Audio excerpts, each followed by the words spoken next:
Täällä taas ollaan neulomishommissa. Muistatte ehkä, että ennen vuodenvaihdetta tein itselleni tällaisen vihreän neuletakin. Siitä on myös video, jos haluatte käydä katsomassa. Ja muistatte kenties kyseiseltä videolta, että tähän takkiin jäi yksi harmittava virhe, jota en silloin korjannut. Nimittäin se, että tämä toinen napituslista jäi huomattavasti lyhyemmäksi kuin tämä toinen, mikä aiheuttaa sen, että päälle puettuna ja napit kiinni laitettuna tämä neuletakin etuosa kupruuntuu varsin epäesteettisesti. Mutta nyt on tullut aika korjata asia.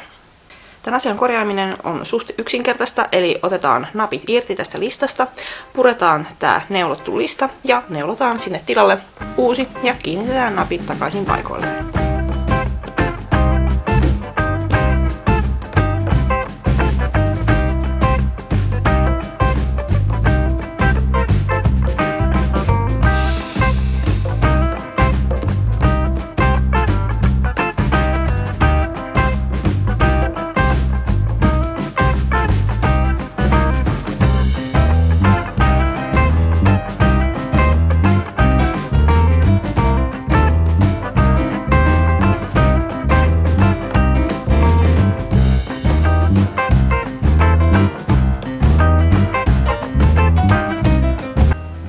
Napit on nyt irrotettu. Seuraavaksi ryhdyn purkamaan tuota neulottua napituslistaa.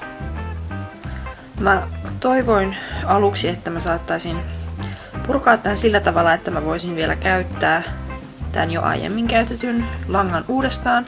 Mutta mä oon näköjään päätellyt tämän jotenkin niin mystisesti ja hyvin, että musta tuntuu, että ainoa tapa saada tää purettua ylipäätään on leikata saksilla tämä neulottu osuus oikeastaan rikki ja sitten ryhtyä purkamaan sitä sen kautta. Joten voi olla, että valitettavasti tätä lankaa ei saa uusia käytettyä.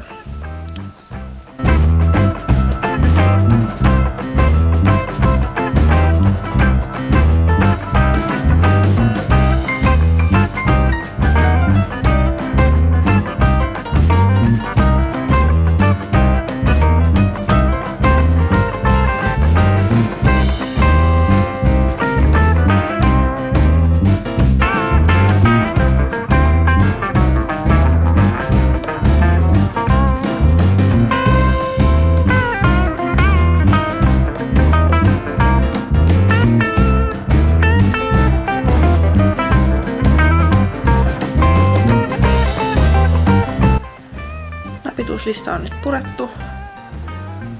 Kaikki toi lanka oli siihen neulottu omasta mielestäni mukavasti niin huolellisesti. Mutta nyt se on silppua ja käyttökelvotonta, mutta onneksi mulla on tätä lankaa vielä jäljellä. Niin voin seuraavaksi ruveta neulomaan uutta listaa. Ja tällä kertaa täytyy muistaa se, että tosiaan kun tätä listaa tehdään, niin tästä etukappaleen reunasta poimitaan näitä silmukoita. Täytyy tosiaan poimia niitä aika tiheästi, jotta se lista ei sitten kaara tätä etukappaletta ja lyhennä sitä niin kuin kävi edellisellä kerralla.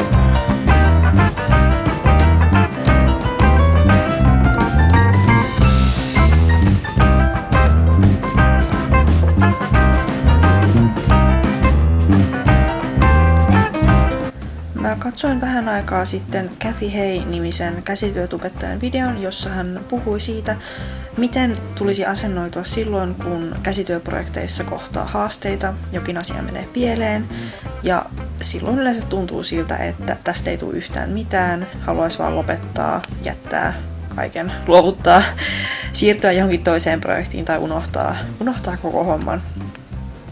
Ja vaikka Kathy puhui omalla videollaan ensisijaisesti ompelemisesta, koska hän on ompelija, niin ne samat periaatteet, mistä hän puhui, niin pätee mun mielestä ihan hyvin myös neulomiseen.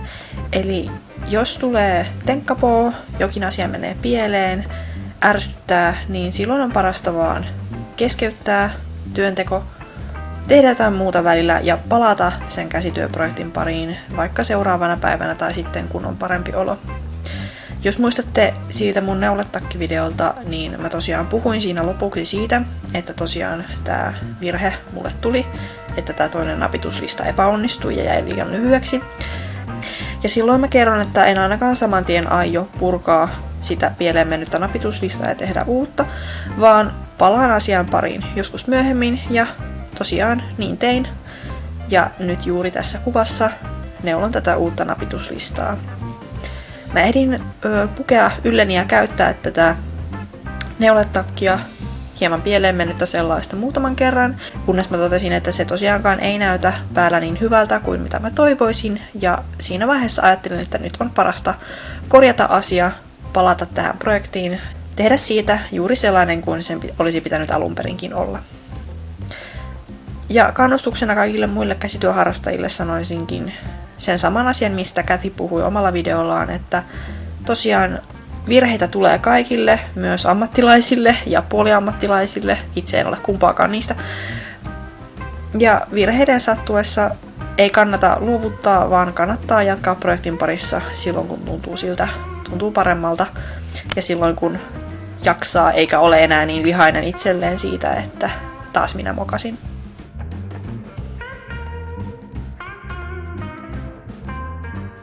Napituslista on nyt neulottu ja kuten näette, siitä tuli ihanan suora ja samanmittainen kuin tästä vastinkappaleestaan.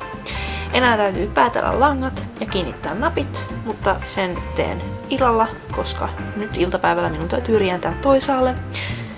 Tähän asti tämä korjausprojekti on kestänyt semmoisen 2 tuntia. Veikkaisin, että loppuviimeistelyt vievät vielä kenties puolisen tuntia, mutta palataan asiaan illalla. Tervetuloa takaisin huomattavasti hämärämpään valaistukseen. Nyt jatketaan nappien ompelua.